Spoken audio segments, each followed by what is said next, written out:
सनातन वैदिक विश्व हिंदू धर्म सत्य प्रात्यक्षिक पुनर्जीवन। मी काशी विश्वेश्वर सरस्वती महाराज कलकी दत्तात्रय मंदिर शिरूर गोंडदी पाचवाडी येथून दिनांक 8/8/1960 पासून प्रचार करीत आहे। आपण विश्वक्रांती नवे ज्ञान आपण ऐका, सर्वात सांगत जा। दररोज संध्याकाळी 8 ते 8:15 पर्यंत किंवा जास्त वेळ असते। अवश्य लाभ घेणे। ओम वक्रतुंड महाकाय सूर्यकोटि समप्रभ निर्विघ्नं कुरु मे देव सर्वकार्येषु सर्वदा। ओम सहस्रशीर्षा सहस्राक्षा सहस्रपाद। ओम सहस्रशीर्षा पुरुषा सहस्राक्षा सहस्रपाद। समृता सह भूमिं पुष्टवृता दशांगुलम्। ओम गुरु ब्रह्मा गुरु विष्णु गुरुदेवो महेश्वरा गुरु साक्षात परम ब्रह्म तस्मै श्री गुरवे नमः। आज आपलं 29वं प्रवचन असून प्रवचनाचा विषय आहे सोमरस आणि गुरुमार्ग। आता आपण इथं म्हणतोय ओम गुरु ब्रह्मा, हे ब्रह्मदेव जो आहेत हे आपले गुरु आहेत। सृष्टी कशी रचावी, सृष्टी कार्य कसं करावं यांचं कार्य। गुरु ब्रह्मा गुरु विष्णू, विष्णुदेव हे आपले गुरु आहेत। जगाचं पालन कसं करावं, संरक्षण कसं करावं, सर्व न्याय कसा द्यावा यांचं कार्य। गुरु ब्रह्मा गुरु विष्णू गुरुदेवो महेश्वरा, हा शंकर भगवान जो गुरु आहे त्याने काय करायचं, संहार करायचा। कोणाचा संहार हा प्रश्न पडायचा। शंकर भगवान संहार करतो म्हणजे नेमकं काय करतो बा। समजा तुमचं शेत आहे आणि शेतामध्ये गवत फोपाळले तर ते गवत जाळून टाकायचं म्हणजे संहार केला। तसं प्रत्येक जीवामध्ये राक्षसांची वृत्ती येऊ नये, साक्षांची वृत्ती येऊ नये, भूतांची वृत्ती येऊ नये, वाईट कल्पना येऊ नये, शरीरात काही दोष निर्माण होऊ नयेत। झाले तर ते नष्ट करून टाकणे शंकर भगवंताचं कार्य आहे। म्हणजे शंकर म्हणजे माणसं संहार करतो ना संहारतो हे जे तुम्ही अर्थ लावता हे चुकीचं आहे। संहार करतो काम क्रोध लोभ मोह मद मच्छर हे 6 षड्रिपू जे आहेत यांना शंकर आपल्या हाद्यातून आपल्या शरीरातून बाहेर काढतो, शांती मिळवून देतो। अशा दृष्टीने भगवान शंकराचं कार्य चालतं।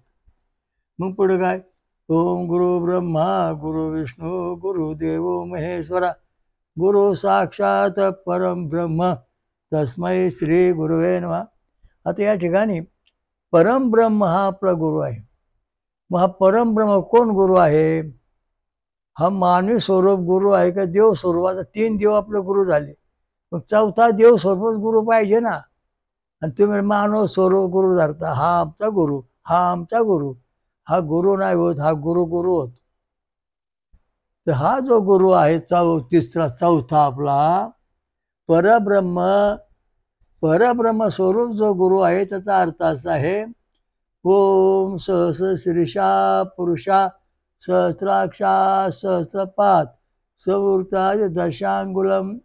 ज्याला हजारो शिरा आहेत, जो सगळ्या ज्याला हजारो डोळे आहेत, ज्याला हजारो पाय हजारो कान आहेत, हजारो शिरा आहेत, असा जो अनंत स्वरूप नटलेला जो आहे ते जो परब्रह्म स्वरूप आहे, सगळ्या जगाला व्यापून दशांगुले उरलेला आहे। तो परमात्मा म्हणजे तो आपला खरा गुरु। आपण कोणाला माणसाला म्हणतो हा गुरु, ह्या गुरुला म्हणा पाया पडा, हे गुरुचा पाया पडा, हे गुरु नाहीत, देवरूपाचे गुरु नाहीत, हे मानवी गुरु तुमचे। देवरूपात देवांचा गुरु जो आहे तो ओम सहस्रशीर्षा पुरुषा सहस्राक्षा सहस्रपाद सवृता दशांगुलम।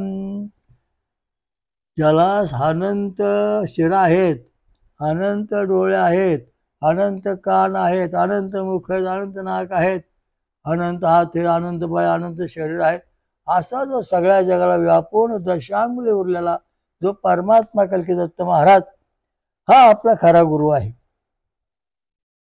मग आता गुरु कोणाला म्हणायचं हा आपला पुढं काय प्रश्न पडलेला असतो. ब्रह्मा विष्णू महेश्वरम दत्तम वंदे जगद्गुरु. म्हणजे ब्रह्मा विष्णू महेश्वरम दत्तम वंदे जगद्गुरु. जो विश्वरूप नटलेला आहे तो आपला गुरु आहे. त्याने सगळं जग व्यापलं तो गुरु आहे. आता तुम्ही एखाद्या माणसाला गुरु करणार, गुरु ब्रह्मा विष्णू हे देव आहेत, आणि एक माणूस जो आहे फडतोच, मांस खाणार, दारू पिणार, गांजा वाढणार, ही जी सगळी मंडळी तुम्ही गुरु मानताय, हे इथं गुरु होऊ शकत नाही. जो अमृत पेलेला आहे, जो अमृत प्राशन करतो, जो सोमरस पितो, सोमरस पिऊन राहतो, तो गुरु आहे. आणि त्या गुरुची भक्ती केल्यानंतर आपल्याला खरोखर सुख शांती मिळते. कोणाला 52 मुखी चाडा लागला, कोणाला 10 मुखी चाडा लागला, कोणाला विचारला 10-12 हातात चाडा लागला, कोणाला इतका मुखी चाडा आला. हे जी तुमची काय ओरड आहे त्याला हटवायचं कोणी? हे कोणी हटवू शकत नाही. फक्त एकच देव आहे. ओम सहस्र शीर्षा पुरुषा सहस्राक्षा सहस्रपाद संवृत दशांगुलम. हा देव हा खरा परमात्मा आहे. आणि या परमात्म्यामध्ये ब्रह्मा विष्णू महेश एक रूप आहेत. गणपती आहे, ब्रह्मदेव आहे, देवी आहे, अनंत कोटी देव भगवंताच्या नखाशिकांत भरलेले आहेत. हा जो परमात्मा आहे हा परब्रह्म गुरु आहे. आणि ह्या गुरु सेवा आपण करायला पाहिजे. त्याचा अर्थ तुम्ही बोलताच लावला. मी बऱ्याच ठिकाणी सगळं ऐकलं. गुरु ब्रह्मा गुरु विष्णू गुरुदेव महेश्वरा. हा काकासाहेब, हा बाबासाहेब आपले गुरु आहेत असं पुढं म्हटलं जातं. नाही चालत. कारण हे अन्न खाणारे गुरु आहेत, वरण भात खाणारे गुरु आहेत, मांसाहार करणारे हे हे हे हे हे मांसाहार करणारे, गांजा, दारू पिणारे हे भूत्यान मार्गाचे गुरु आहेत. वरण भात आमटे खाणारे जे आहेत, शाकाहारी आहेत, हे पितर तत्वाचे गुरु आहेत. फळं खाऊन दूध पिऊन राहणारे जे आहेत ते देव तत्वाचे गुरु आहेत. फळं खायचं, फळाचा रस पिऊन हवा पिऊन राहायचं, हा परब्रह्म गुरु आहे. आणि ह्या गुरुसेवा आपण करायची. ह्या स्टेपला आपल्याला जायचं आहे, तेव्हा आपल्या ईश्वर प्राप्ती होईल. तशी होणार नाही. आता आपण जे ग्रंथ वाचतो ते कोणकोणते कसे बघा. काश्यप, अमिता, देवळा ऋषी, आपरे, शुक्ल, अनेक देवता लक्षात. मधमामा, समेध्वाग्नी, तनून पात, इळा भरी, देवीद्वारा, उषा सानवता, देव होतारौ, प्रेतसो, 3 देवता, सुरते, इळा, भारती, त्वष्टा, वनस्पती, स्वाकृती, ह्या देवता आहेत. आणि ह्या देवता जेव्हा आपला प्रसन्न होतात तेव्हा आपल्याला कोणाचं कोणी आपला कसला प्रकारचा हल्ला करू शकत नाही. हे स्वर्गातले देव आहेत, यांची नावं वेगळी आहेत. मग हे कोणत्या स्वरूपात आपल्याला भेटणार? गारचे छंद अनुष्टुप छंदात भेटणार. म्हणजे स्वर्गातले देव भेटण्याकरता आपल्याला गायत्री मंत्र येणे आवश्यक आहे. ओम स्वस्तिक, सहस्त्र शीर्षा सहस्र पाद दशांगुलम, गायत्री मंत्र. नंतर गायत्री यज्ञ आणि छंद स्वर, हे सगळे ऋषी देवता छंद स्वर ही तत्व आपल्याला आपली आत्मसात करता आली पाहिजेत. ब्रह्म, ओम, स्वस्तिक, सहस्त्र शीर्षा सहस्त्रपाद समर्थ दशांगुलम, छंदामधले गायत्री मंत्र, नंतर यज्ञ, हे 6 जे तत्व आहेत त्यांचा आपला परिपूर्ण अभ्यास पाहिजे. तेव्हा आपण ईश्वर प्राप्ती करू शकू. तसं करू शकत नाही. तू याला पाणी घाल तुझं असं होईल, तू त्याला पाणी घाल तो तसं काय होत नाही. कारण सगळे आजे म्हणजे पाणी घालून घालून मेले, कोणाचा उद्धार झाला नाही. किंवा कोणी वर गेला पितर होऊन भूत होऊन बसल्यात पृथ्वी. मग काळ सर्व शांती करा रे, नारायण नागबली करा रे, असं करा. का शांती करा, नारायण नागबली करा असं वेदात कुठं सांगितलेलं नाही.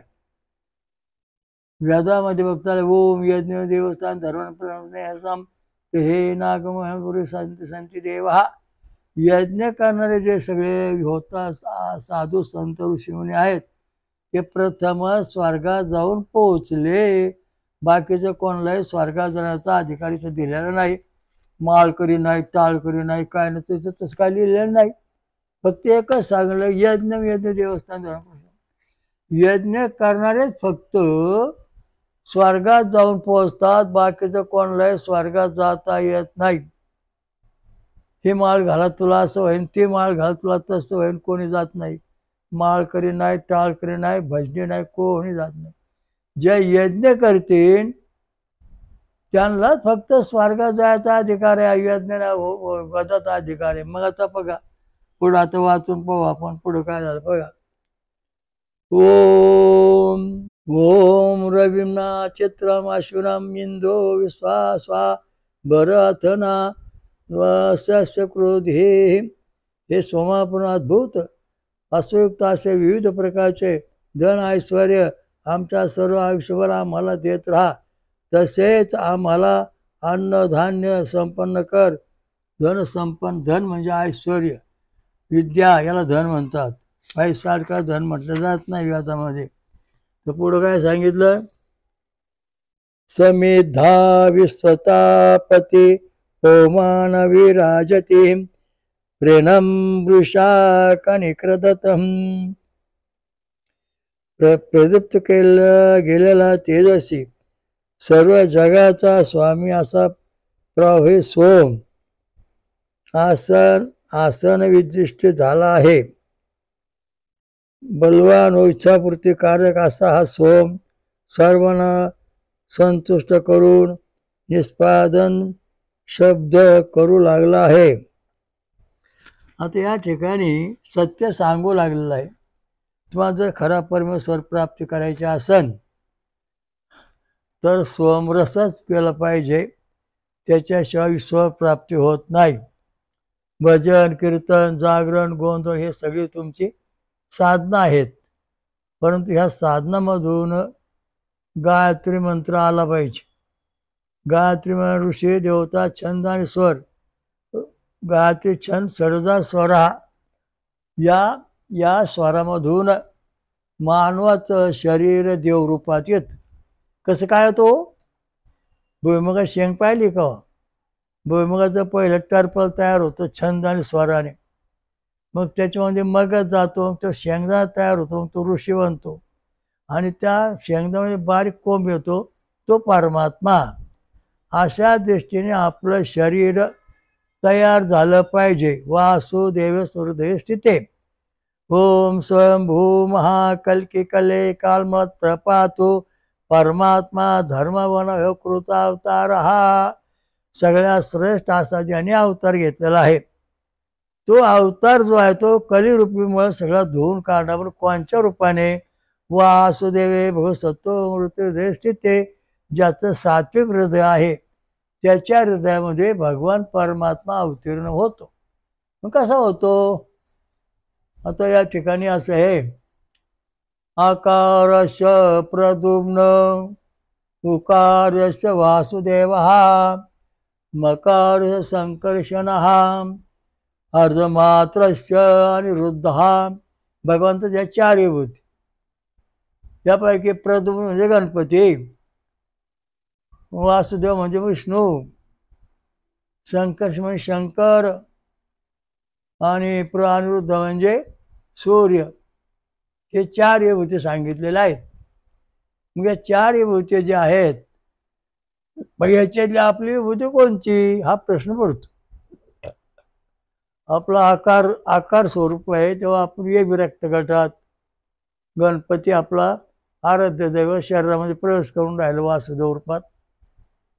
वो रक्त गटामध्ये विष्णू आहे, ये मध्ये शंकर, बी मध्ये सूर्य. मग हे अशा दृष्टीने ह्या चार विभूती आपल्या शरीरात म्हणून झाल्या. म्हणजे आपल्याला कलियुगाचा मळ संपूर्णपणे धुवून काढण्याकरता एवढा एकच मार्ग कलकी अवताराचा आहे. तो जर तुम्ही पाळला तर तुमच्या शरीराला मळ हटन. जर तसं नाही पाळलं तर हटणार नाही. का तर तुमच्या त्याच्यामध्ये वेदात सांगितलं भगवान कृष्णाने, वेदानाम साम्योद्वास्मी, वेदामध्ये साम्योदी माझी विभूती आहे. त्याच्यात एक सुक्त आहे, तुमचे किती जन्म झाले, तुमच्या आईवडिलांचे किती जन्म झाले, तुमच्या आजोबा पणजोबा किती झाले, हे सगळ्या गोष्टी जर आपण विचार केला, एवढे संस्कार तुमचे आलेले आहेत. समजा तुमचा जन्म 1,00,000 वेळा झाला, तुमचे आईवडील 2,00,000 झाले, 3,00,000 झाले, आजोबा 1,00,000, पणजोबा 1,00,000 झाले, 5,00,000. 5,00,000 जन्माचे संस्कार तुमचे आलेले आहेत. हा मळ तुमच्या शरीरात बसलेला आहे. हो, हा मळ धुवून काढण्याकरता कलकी अवताराची गरज. ओम स्वयंभू महाकलकी कले कालमळात प्रपातो परमात्मा धर्मवन कृत अवतार वासुदेव चतुर्धे स्थिते. हे भागवत पुराणाचं वाक्य. हे भागवत पुराण असा उच्चार केला की कळी मग एवढं मोठं शरीराचं आपलं जे सगळं आहे, 12 तीर्थयात्रा, ज्योतिर्लिंग यात्रा, 7 जन्माचे पाप भेटणार, अष्टवेळा 8 जन्माचे, 4 जन्माचे, मग आपल्या हजारो जन्माचे पाप फिटणारे शास्त्र कोणचं? ते कलकी दत्त भगवान आहेत, त्यांनी शोधून काढलं. काय? वेद मंत्र रक्तगट. रक्तगटाप्रमाणे तुम्ही मंत्र म्हणा. ते कोणते? छंदयुक्त. ये रक्तगट गायत्री छंद षडजा स्वर ओ रक्तगट अनुष्टुप छंद गांधर स्वर ओ ये रक्तगट बृहत छंद मानधन स्वर भी रक्तगट पंचम स्वर गायत्री मंत्राचा अक्षर 24, नंतर अनुष्टुप मंत्राचे 32, नंतर बृहत छंदाचा अक्षर 36 आणि पंचछंद 40. म्हणजे या दृष्टीने आपण जेव्हा आपण शाळेचा अभ्यास करतो आपला कलिमळ हटल. कलिमळ हटण्याकरता बघा 24, 28, 32, 36, 40, 88, 72 अशा अक्षराचे मंत्र आपण म्हणू, ते बी वेदामधले, तेव्हा आपल्या शरीरातला कलिमळ हटून जाईल, कलीचा नाश होईल, कली जळून जाईल, तो राहणार नाही. जर तुम्ही समजा 21, 23, 25, 27, 29, 31, 41, 42, 43, 45, 47 असे मंत्र म्हटला, 70, 71, तर तुमच्या शरीरामध्ये कलिमळ अजून येऊन बसन, निघणारच नाही आणि त्यामुळं तुमचा विकास होणार नाही. म्हणून एवढा एकच पर्याय जगापुढे आहे, वेद मंत्र रक्तगट. ओम स्वयंभू कलकी कले काल मळत प्रपातो परमात्मा परमात्मा धर्म वनकृत अवतारा वासुदेवे भगवती चतुर्धे स्थिते. आपल्या हृदयामध्ये वासुदेवाच्या 4 विभूतीपैकी एक विभूती प्रगट झाली. ये म्हणजे प्रद्युम्न, ओ मध्ये वासुदेव, ये मध्ये संकर्षण, बी मध्ये अनिरुद्ध, ह्या 4 विभूती भगवंताच्या आपल्या शरीरात आलेल्या आहेत. आणि त्या दृष्टीने आपल्या शरीरातला सगळा कलिमळ हटलेला आहे, हटतो. म्हणून या दृष्टीने आपण प्रत्येकाने अभ्यास केला पाहिजे. या दृष्टीने मंत्र म्हणून घेतले पाहिजेत. आपल्या जर येत नसेल गट तपासून घ्या, ब्राह्मणाकडे जाऊन किंवा जे वेदांताचार्य महाराज असतील त्यांच्या मार्फते मंत्र घेऊन आपलं तुम्ही जीवन सुखी करू शकता. धन संपत्ती, ऐश्वर्य संपत्ती, सर्वांगीण परिपूर्ण विकास हे झाला पाहिजे. समजा तुम्हाला उद्या गणपती प्रसन्न झाला, परंतु तुम्ही जर त्याचं मागचं म्हणलं ना, ते गणपती काय म्हणलं, तुम्हाला काय पाहिजे? राहायला बांगला, घोडे, ठीक आहे, होऊन जाईल. रिद्धी सिद्धी देणार नाही. का? ह्या गणपतीचे स्वरूप आहे ते ओम सहस्र शीर्षा दशांगुलम. हे सहस्ररूप जे आहे ते म्हणल्यानंतर गणपतीचं अर्थ ओम एक दंता विद्मय वक्रतुंड असं म्हणलं गुरुमार्ग तयार होतो. हा गुरुमार्ग झाल्यानंतर मग आपल्याला खरं सुख शांती मिळते.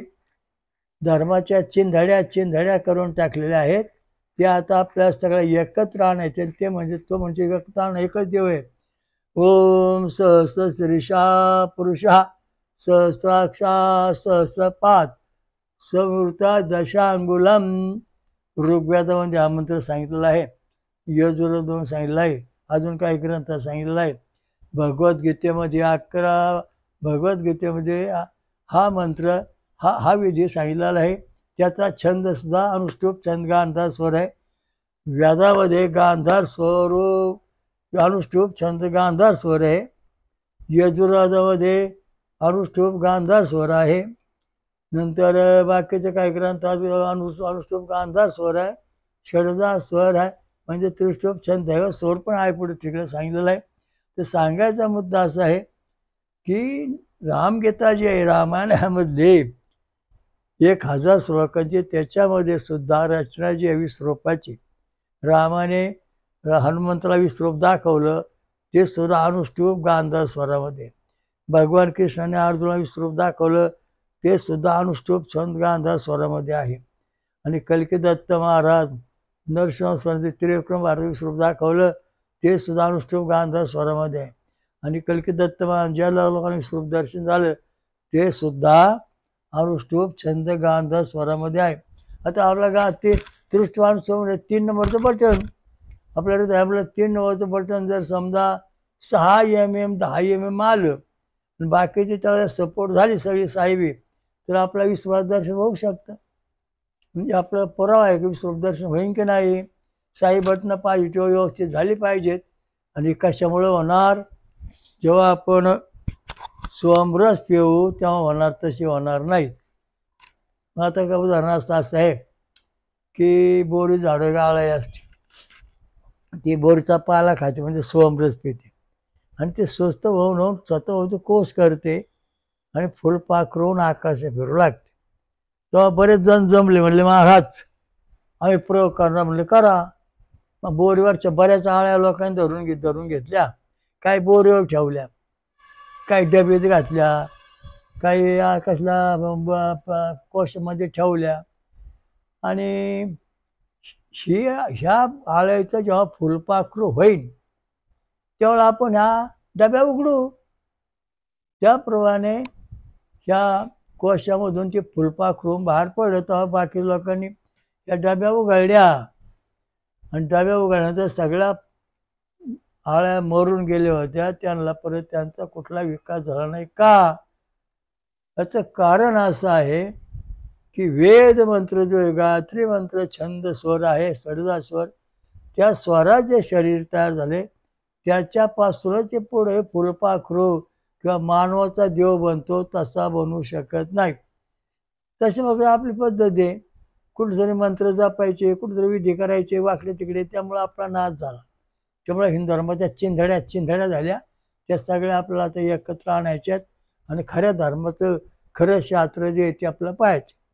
पुढं काय झालं, गांधी कुंभारीन माशी आली, म्हणजे कुंभारीन माशी आहे ना, ही आळा आहेत. आता कुंभारीन माशी या आळावर संस्कार करते. मग ही संस्कार का आळे कुंभारीन माशीसारखी होणार. तसं गुरु शिष्याला मंत्र देतो, आणि त्या गुरुला मंत्र दिला, शिष्याला मंत्र दिल्यानंतर त्या शिष्याचं सुद्धा गुरुसारखंच अवस्था प्राप्त होते. उदाहरणार्थ कुंभारीन माशीने त्या आळ्यावर संस्कार केलेले आहेत, आणि ते संस्कार मानवाने आपल्या शिष्यावर गुरु केले आहेत. त्याप्रमाणे जसं आळाईचं कुंभार माशी बनते, तसं शिष्याचं सुद्धा देवरूपात रूपांतर गुरुमार्गामधून होतो. ते कोणत्या गुरुकडून? वेदांताचार्य. ज्या गुरुमार्ग वेदांताचार्यामधून होतं, हे गुरुमार्ग जे आहे ना, हा वेदांताचार्यामधून होतो, आणि वेदांताचार्यामधून होतो त्याचा परिणाम होतो. आता समजा तुकाराम महाराज, संत श्री तुकाराम महाराज, त्यांना रामकृष्ण हा मंत्र दिला, तर त्यांनी रामकृष्ण हा मंत्र 6 अक्षरी आहे. 6 24 म्हणजे 4 वेळा म्हटल्यानंतर गायत्रीचं फळ तुकाराम महाराजांना मिळालं. रामकृष्ण हा मंत्र 6 अक्षरी आहे, आणि गायत्रीचे अक्षर 24. गायत्री छंद षडजा स्वरा, मग 4 × 24, 6 × 24, 4 वेळा रामकृष्ण हरी रामकृष्ण हरी रामकृष्ण असं म्हणलं की गायत्री मंत्राचं पुण्य तुकाराम महाराजांना मिळालं. त्यामुळं त्यांचं शरीर दिव्य बनलं. कारण त्यांना भजना कीर्तनामधून गायत्री मंत्र छंदाचं षडजा स्वर आणि अनुष्टुप छंद आणि षडजा स्वर अनुरागाची छंद षडजा स्वराचं फळ मिळालं. अशा प्रकारचं हे रामकृष्ण आपण जे म्हणतो, हे जेव्हा 4 वेळा म्हणू तेव्हा साईच्या 24 अक्षरं तयार होतात. म्हणजे या ठिकाणी गाय षडजा स्वराचं पुण्य फळ आपल्या शरीरात आलं. अभंग, ज्ञानेश्वरी किंवा कल्केश्वरी, गुरुदेव महात्म्य असे जे आपले ग्रंथ आहेत, पवित्र ग्रंथ, जे छंद ऋषी देवता छंद स्वरांनी लिहून धरलेले आहेत, त्यामुळं मानवाला सुख शांती समाधान मिळतं. तुकाराम महाराज सदैव वैकुंठला कसे गेले?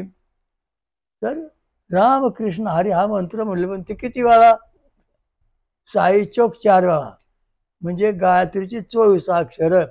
ओम तत्सवितुर्वरेण्यं भर्गो देवस्य धीमहि धियो यो नः प्रचोदयात्. रामकृष्ण हरी, रामकृष्ण हरी, रामकृष्ण हरी, रामकृष्ण हरी. म्हणजे ह्या जो गायत्रीचा ध्वनी छंद आहे, त्या ध्वनीला रामकृष्ण हरी छंद पोचले. त्यामुळं तुकाराम महाराजांचं दिव्य शरीर बनलं आणि सदैव वैकुंठाला गेले.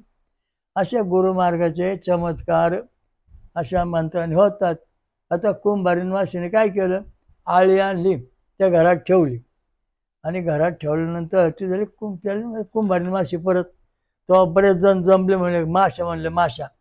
आगेमावाची माशी आली, मधमाशी आली, अजून बऱ्याच माशी आल्या, छे माशा, छे माशा आल्या. आणि सगळ्या त्या माशांनी काय केलं? सगळ्या आळ्या प्रत्येकाने एक एक नेली आपल्या जसं कुंभारीने घरात कोंडून ठेवल्या. आणि कुंभारीण माशाने आपल्या 5-6 घरामध्ये आळ्या कोंडून ठेवल्या.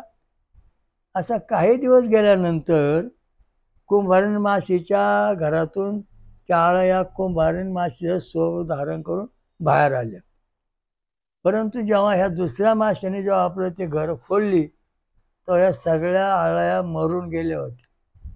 कारण या ठिकाणी धार्मिक संस्कार ज्या पद्धतीचे पाहिजेत तसे ह्या आळ्यावर झाले नाहीत. तसे आपण जे गुरुमार्ग धरतो, कुठेतरी मंत्र जपतो, तसं आपण त्या गुरुमंत्रात मरून जातो. गुरुमंत्र एकच आहे, ओम भूर्भुवः स्वः तत्सवितुर्वरेण्यं भर्गो देवस्य धीमहि धियो यो नः प्रचोदयात्. या गायत्री मंत्राची आपण सांगता केली पाहिजे, तपश्चर्या केली पाहिजे.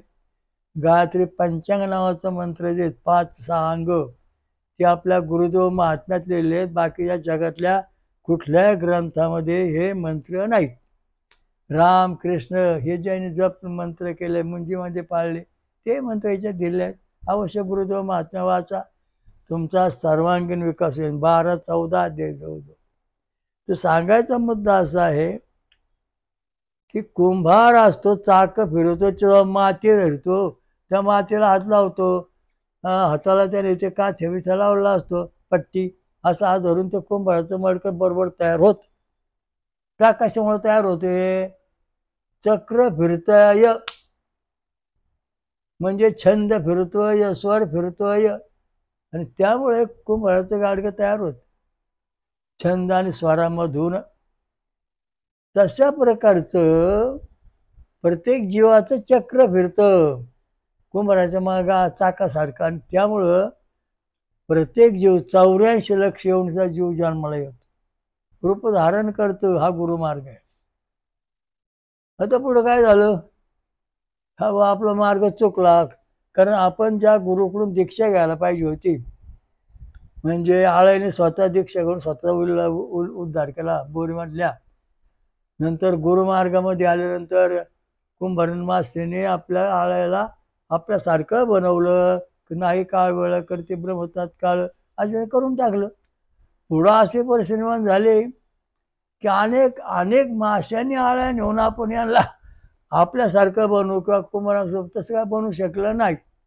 कारण त्यांचे जे धर्म आहेत इतर माशांचे, आगेमोळाचे, मधमाशांचे, त्यांच्यामध्ये या आळ्यांचं परिपूर्ण कुंभारमासारखं स्वरूप करण्याचं सामर्थ्य नाही. तेव्हा आपले जे वेदांताचार्य गुरु आहेत, जगद्गुरु शंकराचार्य, वेदशास्त्र संपन्न ब्राह्मण, का वेदच्या वेदांताचार्य काय गुरु असतील, साधू संत, त्यांच्या मार्फत तुमचं भविष्य उज्ज्वल होणार. तुम्ही देवरूपात येणार तसे येऊ शकत नाही. कुठल्याही गुरु, चेडे गोटीचे गुरु केले, मंत्रतंत्र गुरु, कोणाच्या माळा घातल्या, कोण नाचते, कोण उड्या मारते, अरे काय आहे, सगळा खेळ चाललाय. धर्मशास्त्रामध्ये जो मंत्र सांगितलाय तोच मंत्र स्त्री पुरुषांनी जगात जपला पाहिजे. ओम भू ओम भुवा ओम स्वा ओम महा ओम जना ओम तपा ओम सत्यम ओम तत्सत् सवितुर्वरेण्यं भर्गो देवस्य धीमहि धियो नः प्रचोदयात्. कारण कुंभाऱ्या चाकावरचं गाडगा फिरतंय ते छंद आणि स्वराच्या पद्धतीने बरोबर तयार होत. जसं आपलं शरीर हे सुद्धा छंद आणि स्वराने चक्र फिरतंय, चक्र बळाधर चक्र फिरून सगळं तयार होत. त्या चक्रामधून शरीर बनतंय. ती जर आपला व्यवस्थित पाळता आली तर आपलं शरीर व्यवस्थित बनू शकत नाही. आता तिसरा मुद्दा, एकाने काय केलं, म्हणले तुतीची झाडं लावली, रेशमाचे किडे आणले, आता आपल्याला खूप पैसा मिळेल. तुतीची झाडं लावली, खूप टाकली, ते रेशमाचे किडे टाकले, खूप खाऊन खाऊन संतृप्त झाले, त्याने कोष बनवले आणि कोट्यावधी रुपयाचं रेशीम तयार झालं. कारण तुतीच्या झाडांच्या पानामध्ये सोमरस आहे, बोराच्या झाडाच्या पानावर सोमरस आहे, आणि कुंभार माशीच्या तोंडामध्ये सोमरस आहे, म्हणून हे सगळं रूपांतर झाले.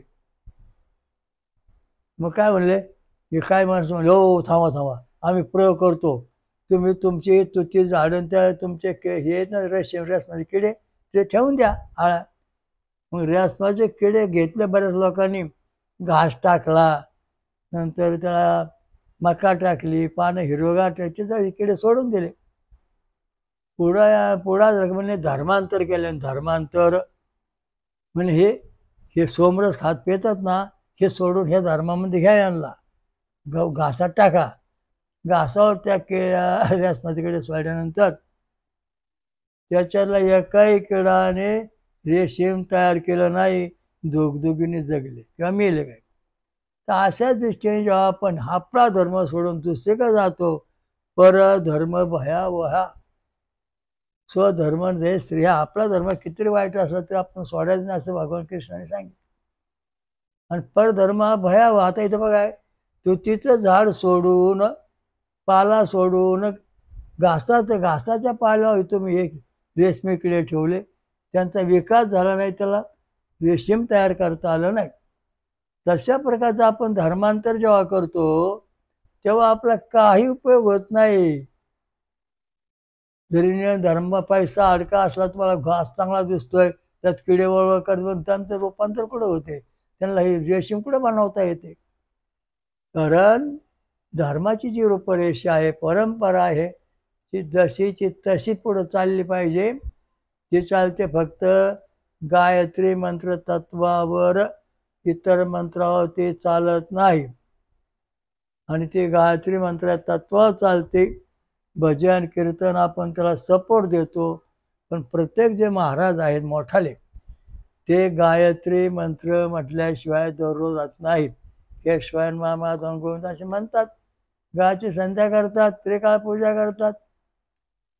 त्याप्रमाणे आपला जर देवरूपात जायचा असेल, धर्मांतर केल्यानंतर तुमच्या हाल त्या रेशमाच्या किड्यासारखे झालेले आहेत, होत आहेत.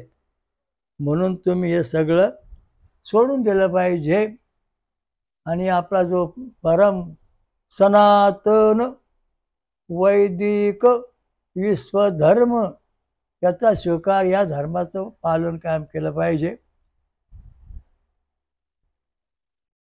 ओम श्री रामलिंग महाराज की जय. हयग्रीव गो नदी गंगा मैया की जय. ओम सहस्रशीर्षा सरस्वपात सुहृदय दशांगुलम स्वयंभू ईश्वराजा श्रमणवंत कलिगत महाराज के जय. जगात आणि महाराष्ट्रात पाचवं महाशक्तिपीठ निर्माण करणारी स्वयंभू प्रकट झालेली महापंचसागरेश्वरी महादुर्गा माता की जय. हनुमान श्रीराम शनीश्वर महाराज की जय. हनुमान की जय. हनुमान श्री गुरुदेव हरिओ दत्त. हरिओम दत्त. ओम शांत शांत.